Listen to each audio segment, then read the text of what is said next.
Welcome to the channel, History Buffs and Armchair Generals. Today we're marching into the heart of ancient Germania, a land of dense forests, treacherous swamps and fierce warriors. Our destination? The epic clash between Germanicus, the golden son of Rome, and Arminius, the cunning chieftain who dared to defy an empire. Get ready, because the story of Germanicus and Arminius is a clash of titans, a struggle for survival and a turning point in history you won't want to miss. To truly grasp the magnitude of this conflict, we need to first understand the players on this ancient stage. The stakes were incredibly high, and the characters involved were nothing short of legendary. Germanicus, adopted grandson of the Emperor Tiberius, was the very embodiment of Roman military might. His presence on the battlefield was a morale booster for his troops. He was a charismatic leader, a skilled tactician, and a relentless pursuer of victory. His strategies were often studied and admired by his peers and successors. Think of him as the Roman version of Alexander the Great, young, ambitious, and seemingly destined for greatness. His name was synonymous with Roman valor and excellence. On the other side of the battlefield stood Arminius, a name whispered with a mix of fear and admiration by Romans. He was a figure shrouded in both mystery and respect. Born a prince of the Cherusci, a Germanic tribe, Arminius had been taken hostage by Rome as a child. This was a common practice to ensure the loyalty of conquered tribes. Imagine growing up in the very heart of your enemy's empire, learning their language, their tactics, their strengths and weaknesses. This unique upbringing gave him an unparalleled insight into Roman military operations. This experience would prove to be Rome's undoing. Arminius was not just any adversary, he was a master of Roman warfare. Arminius used his intimate knowledge of Roman warfare to devastating effect, transforming himself from a pawn in their game to their most dangerous adversary. His strategic mind was a formidable weapon. He understood the Roman mind, their reliance on discipline and rigid formations, which were both their greatest strength and their Achilles' heel, and he knew exactly how to exploit their weaknesses. His plans were meticulous and his execution was flawless. The stage for this epic confrontation was set in 9 AD in the depths of the Teutoburg forest. This dense, foreboding landscape would become the graveyard of Roman ambitions. 3 Roman legions, led by the arrogant Roman general Varus, were marching through this dense, unforgiving terrain. They believed themselves invincible, masters of all they surveyed. Their confidence was their downfall. But Arminius, now a chieftain himself, had other plans. He was ready to challenge the might of Rome. He had secretly forged an alliance between previously warring Germanic tribes, uniting them against their common enemy. This unity was unprecedented and gave them a fighting chance. What followed was a massacre. The ambush was perfectly executed. The Battle of Teutoburg Forest, a 3-day bloodbath, saw the complete annihilation of 3 Roman legions, a catastrophic event that would be remembered for centuries. A staggering loss that sent shockwaves through the Roman world. The empire was shaken to its core. The legion's standards, symbols of Roman power and pride, were captured, a humiliation that cut deep into the heart of Roman prestige. It was a blow from which they would struggle to recover.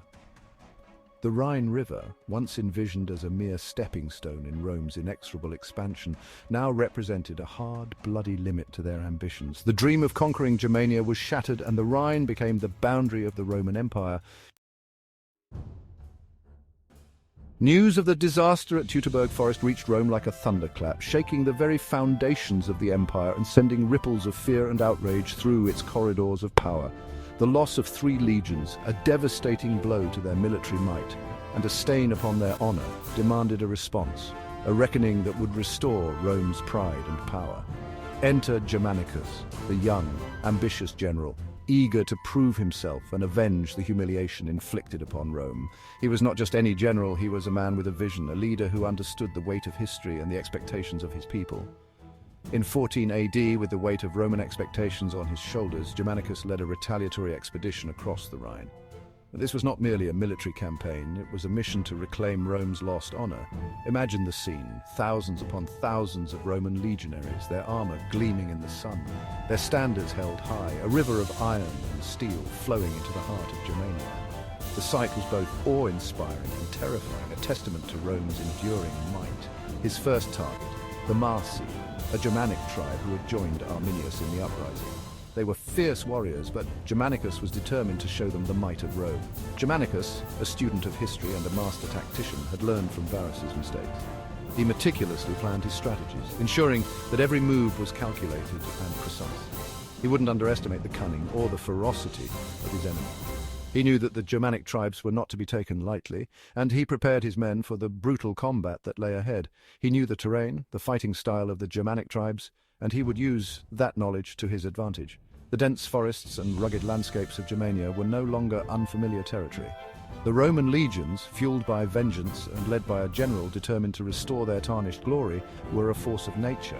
Their discipline and training made them a formidable opponent. The Marsi, caught off guard by the speed and ferocity of the Roman assault, were routed. They had underestimated the resolve and the power of the Roman legions. Their villages were burned, their crops destroyed, a brutal reminder of the price of defying Rome. The message was clear. Rome would not tolerate insurrection. But this was just the beginning. Germanicus's campaign was far from over, and he was determined to press on, deeper into enemy territory. Germanicus, driven by a desire to not just conquer but to utterly crush any further resistance, pressed his advantage. He was relentless, pushing his men to their limits. He led his legions deep into Germania, engaging in a series of lightning-fast campaigns, each victory a hammer blow against the fragile alliance Arminius had forged. His tactics were swift and brutal, leaving no room for the enemy to regroup. One of his most audacious moves was the recovery of 2 of the 3 legion's eagles lost at Teutoburg Forest. This was more than a symbolic victory. It was a powerful statement that Rome's spirit was unbroken and its resolve unyielding. The recovery of the legionary eagles was a huge morale booster for the Romans and a symbolic blow to Arminius's prestige. These eagles, once lost in the disastrous battle of the Teutoburg Forest, were more than just military standards. They were the embodiment of Roman honor and pride. It was a clear message. Rome may have been bloodied, but they were far from beaten. The soldiers, with renewed vigor, prepared for the upcoming confrontation, their spirits lifted by the return of their sacred symbols. They were back, and they were hungry for vengeance. The legions, hardened by previous battles, were now more determined than ever to reclaim their lost honor and territory. Sensing the tide turning, Arminius, ever the strategist, knew he couldn't defeat the Romans in a straight fight. He understood that the Roman legions, with their discipline and training, would be formidable opponents in open combat. He needed to lure them deeper into Germania, to a place where the terrain itself would become his ally. The dense forests and rugged terrain of Germania were perfect for guerrilla tactics and ambushes, and so he chose his battleground carefully, a valley near the Verza River, a place known as the Battle of Idistaviso. This location, with its natural defences and strategic advantages, was ideal for his plans. The year was 16 AD. The stage was set for one of the most significant confrontations in the Roman Germanic Wars. Germanicus, lured by the prospect of a decisive victory, marched his legions into the valley. The trap was sprung. The Romans, confident in their strength, advanced into the narrow confines of the valley. As the Romans advanced, they were met with a storm of spears, javelins and axes hurled from the surrounding hills. The sudden and ferocious attack caught them off guard. The Germanic warriors, hidden amongst the trees and familiar with every inch of the terrain, rained down death upon the Roman ranks. Their intimate knowledge of the landscape gave them a significant advantage. The legions, caught off guard but disciplined as ever, formed their famous testudo formation, their shields interlocked, protecting them from the deadly hail of projectiles. This formation, though effective, was not invincible, but Arminius had anticipated this. He knew the Romans would rely on their disciplined formations to withstand the initial onslaught. He unleashed wave after wave of his warriors, charging down the slopes, attempting to break the Roman lines. The relentless attacks tested the limits of Roman endurance and discipline. The fighting was brutal, hand to hand, a desperate struggle for survival on both sides. The clash of swords, the cries of the wounded, and the sheer chaos of battle filled the air. Just when it seemed the Germanic warriors might overwhelm the Roman lines, Germanicus unleashed his secret weapon, his cavalry. The mounted troops, with their speed and mobility, charged into the fray. The tide of the battle began to turn. The cavalry's intervention provided the much-needed breakthrough, allowing the Roman legions to regroup and counterattack with renewed vigor. The Battle of Idistaviso was a resounding Roman victory. Arminius, though wounded, managed to escape with the remnants of his forces, but his aura of invincibility had been shattered. The Germanic alliance, weakened and demoralized, began to crumble. Germanicus had achieved what he had set out to do: avenge the defeat at Teutoburg Forest and reassert Roman dominance. He had proven himself a brilliant commander, a worthy successor to Julius Caesar, and his name was etched into the annals of Roman military history. But this victory, as decisive as it was, came at a heavy cost. The legions had suffered significant casualties, a stark reminder of the ferocity of the Germanic warriors and the unforgiving nature of the terrain. Even in victory, Germanicus had learned a valuable lesson. Germania was a land best left unconquered. His campaigns had demonstrated the limits of Roman power, the folly of trying to subdue a people as fiercely independent as the Germanic tribes. And so in 17 AD, Germanicus, recalled to Rome by a wary Emperor Tiberius, made the fateful decision to withdraw his legions back across the Rhine. He left Germania not as a conqueror, but as a general who had stared into the abyss of endless war and had the wisdom to step back. His departure marked the end of Rome's ambitions for large-scale conquest in Germania.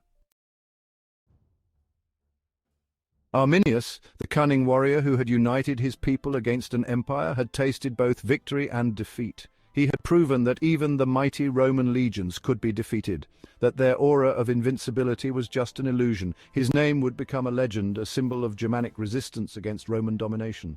But his victory was a double-edged sword. While he had successfully repelled the Romans, he had also sown the seeds of discord amongst his own people. The fragile alliance he had forged began to unravel after the Roman threat receded. In a tragic twist of fate, Arminius, the liberator of his people, was eventually assassinated by his own kinsman, a victim of the very divisions he had sought to overcome. He died a hero to his people, but also a casualty of the very conflict he had come to embody. The legacy of Germanicus and Arminius resonates through the centuries, a testament to the enduring power of courage, ambition, and the clash of civilizations. Their story is a reminder that even the greatest empires are not invincible, that even the most crushing defeats can inspire future generations to fight for their freedom.